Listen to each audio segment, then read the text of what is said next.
বাংলাদেশে এ ধরনের কোনো সময় খেজুর দেখি নাই। বাংলাদেশের মাটিতে, আবহাওয়াতে এখানকার বাগানে খেজুর খুব সুস্বাদু এবং খুব ভালো।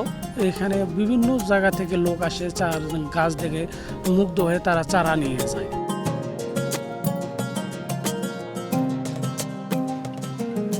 সারি সারি দাঁড়িয়ে থাকা গাছে সবুজ পাতার ফাঁকে থোকায় থোকায় ঝুলছে সবুজ রঙের ফল। এটি মরুভূমির ফল হিসেবে পরিচিত সৌদি আরবের বিখ্যাত আজোয়া ও মরিয়ম জাতের খেজুর। শুধু তাই নয়, খলিজি, মেরজুল, বারহি ও আম্বার জাতের খেজুরও রয়েছে।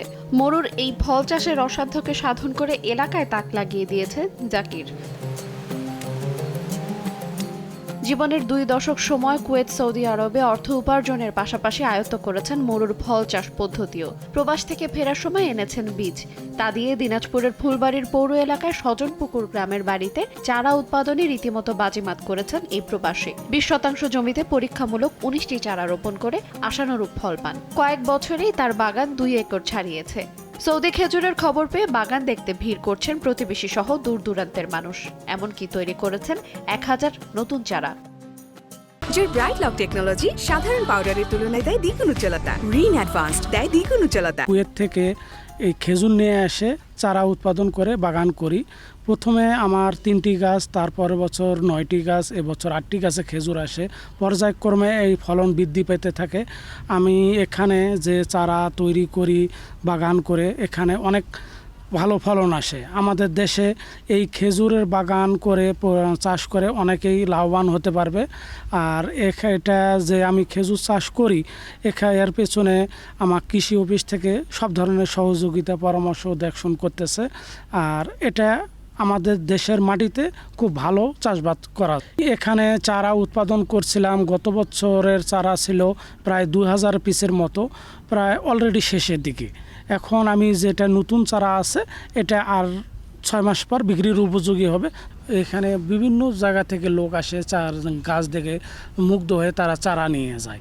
চারা আমি দিই, আরও নতুন করে যারা বাগান করবে তাদের জন্য আবার নতুন করে চারা প্রস্তুত করতেছি। গত বছরও কিন্তু খেজুর এসেছিল, এবার ফলনটা অনেক বেশি। তো আগ্রহ জাগছে যে এখান থেকে কিছু চারা নিয়ে আমরাও যদি লাগাই, বাসাবাড়ির আশেপাশে লাগিয়ে এখান থেকে আসলে এই চারা থেকে যে সৌদির খেজুর হচ্ছে, এটা কিন্তু আসলে বাংলাদেশে খুব কম। আসলে আমরা এখানে যতদিন থেকে মানে আসতাম, যাতায়াত করতাম, তাই এখানে দেখতাম যে উনি এখানে বীজ নিয়ে আসছে সৌদি আরব থেকে। তো মোটামুটি প্রথম দিকে লাগাইলো, দেখলাম। এরপরে দেখতেছি 2 বছর পর দেখতেছি ফল আসা শুরু হয়েছে এখানে। তারপরে আস্তে আস্তে দেখলাম যে না, ভালোই রেজাল্ট আসছে। তো এখন মোটামুটি দেখছি প্রায় প্রত্যেকটা গাছেই প্রায় খেজুর আসছে। বাংলাদেশে আর কোথাও আমি দেখিনি, অবশ্য হয় কিনা আমি জানি না। তবে এখানে আমার জানার মতো ফুলবাড়ি থানাধীনে আমি এটা প্রথম আমি দেখলাম আর কি, যেখানে হয়। আমি ঢাকা থেকে আসছি, কিছু গাছ দেখেছি ইউটিউবে, ফলও দেখেছি, কিন্তু আমি সরাসরি আসছি বাস্তবে দেখার জন্য। এবং এসে আমি বাগানে এসেছি এবং বাস্তবে দেখতে পাচ্ছি যে হ্যাঁ, ঠিকই যেটা আমি দেখেছি, কিন্তু ফিজিক্যালি এসে আমি আরও পরিষ্কারভাবে দেখতে পাচ্ছি এবং আমার কাছে খুব ভালো লাগছে এবং এক্সেপশনাল। সকলের লোক আর কি, এলাকার লোক এখানে আসি, দেখে এবং খায়। তারা চারা উৎপাদন করে এখান থেকে নিয়ে যায় এবং আমিও চিন্তা ভাবনা করছি যে এখান থেকে চারা নিয়ে যায়। আমি 2-4টে লাগার মতো চিন্তা ভাবনা করতেছি। ফসল ভালো হয়েছে, সবাই লোক দেখতে আসতেছে, সবাই অনেক খুশি। বাংলাদেশে এমন ফসল হচ্ছে, আমারও দেখে অনেক ভালো লাগছে। ভবিষ্যতে পরিকল্পনা আছে আমি এরকম করব। দিনাজপুরের মাটিতে অনন্য নজির গড়ে আগামীতে এই খেজুর দেশের চাহিদা মেটাবে বলে আশা স্থানীয় কৃষি বিভাগের।